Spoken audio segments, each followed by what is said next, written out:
votre prochain séjour en famille ou entre amis, le domaine du Berceau de Moïse vous accueille. Situé dans un lieu calme et une végétation luxuriante, le Berceau de Moïse vous propose des appartements tout confort, du T2 au T4, climatisés avec une magnifique terrasse. La détente est assurée autour de sa piscine et de son jacuzzi. Réservation au 05 90 81 64 28 ou au 06 43 87 30 15. Possibilité de privatiser le domaine pour vos événements familiaux et professionnels. Martinique Actualité. Pour des projets dont la réalisation devrait débuter à court terme, je peux citer, entre autres, la réhabilitation des rues Mont-Noël, de la Reine et d'Orléans du quartier fort. Là aussi, nous avons déjà le financement grâce à l'État qui est à nos côtés. La réparation du boulevard Légré, également financée à 100% par des fonds exceptionnels d'investissement attribués par le ministère des Outre-mer.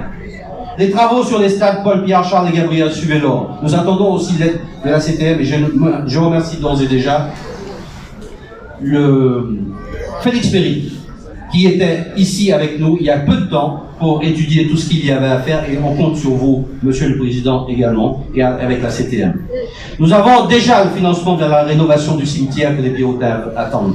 La réhabilitation de la Linothèque et la cyberbase, nous avons le financement, nous avons passé le marché, ça devrait bientôt commencer.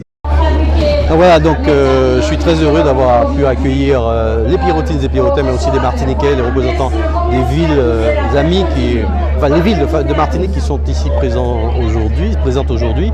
Donc voilà, ça se passe dans des conditions un peu particulières parce que nous sortons de la pandémie, on n'avait pas beaucoup de recul pour préparer cette fête. En plus, on a été un peu gêné par les intempéries. Hier, nous avions une belle journée d'animation qui a été annulée à cause de la météo. Mais ceci dit, je sens la chaleur et une très très bonne humeur aujourd'hui.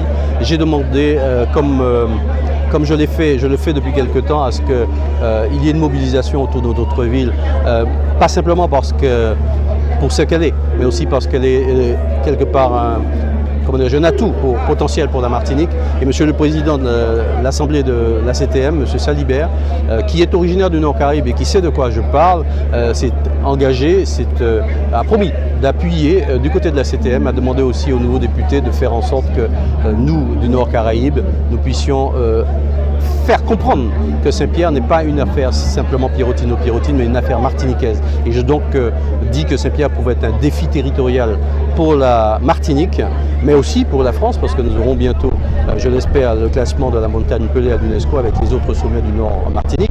Mais Saint-Pierre deviendra de fait une porte d'entrée du bien montagne Pelée et une porte d'entrée qui doit être à hauteur de l'image de la France, puisque c'est la France qui a porté le dossier. Donc c'est à la fois un enjeu territorial, mais un enjeu aussi national. Et nous n'avons pas les moyens, nous, à Saint-Pierre, avec nos 4200 habitants et notre maigre budget, de pouvoir porter un tel projet à nous tout seuls. Donc j'en appelle à une mobilisation qui s'intitule Destination Saint-Pierre. Saint-Pierre 2023-2033 devrait être un défi territorial pour la Martinique. Outremernews.fr, le site de l'actualité Outre-mer, 24 heures sur 24 et 7 jours sur 7. Retrouvez la chaîne Outremer News sur YouTube.